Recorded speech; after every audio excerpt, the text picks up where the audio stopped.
Have you ever rented an apartment? Or maybe you're planning to. What if it turns into a nightmare? I rented an apartment in an old house. From the outside, it looked like something out of a movie. Peeling paint on the facade, creaky stairs, and a silence that seemed to swallow the whole building. The landlord assured me the place was quiet and that the neighbors wouldn't bother me. But on the very first night, I felt something was off. I was woken by the creaking of the wardrobe in the bedroom. Its door was slightly ajar, though I distinctly remembered locking it before going to bed. I thought it must have been a draft, so I shut it again and went back to sleep. The next night, it happened again. The creaking woke me up around 3 in the morning. The wardrobe door was open, again.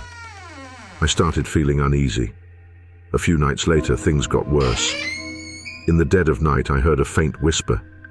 It was barely audible, but it seemed to come from inside the wardrobe. My heart pounded. "Who's there?" I shouted, but no one answered. The following morning, I decided to check. Inside the wardrobe, behind the clothes, I found something strange. A hidden opening. It led to a narrow, dark tunnel. A musty, damp smell wafted out, making me nauseous. I called the landlord and told him what I'd discovered. There was a long pause before he finally replied, his tone cold and distant. "Don't go in there. Just keep the wardrobe closed." His answer infuriated me. What was he hiding? Why was he so calm about something so disturbing? That night I locked the wardrobe and braced it shut with a heavy chair. Yet I was still woken by a sound, not the usual creaking, but the heavy thud of footsteps. I lay frozen in bed, holding my breath. The footsteps grew louder and stopped right next to me. I opened my eyes. Standing over me was an old woman.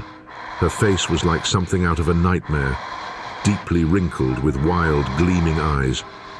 Her mouth opened slowly and a cold whisper crawled into my ears. "You opened it. Now you're mine." I wanted to scream, but no sound came out. My body felt paralyzed. She leaned closer, her icy breath brushing my skin. And then, she vanished, as if she had never been there. The next morning, I found something new inside the wardrobe. A cracked old porcelain doll sat there.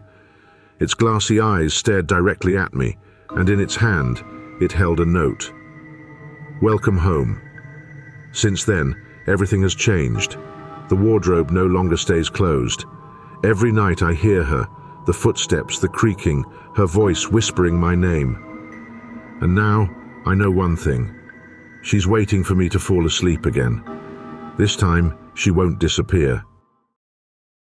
If you enjoyed this story, don't forget to give it a thumbs up. And if you want more spine-chilling tales, make sure to hit subscribe and ring the notification bell so you don't miss any updates.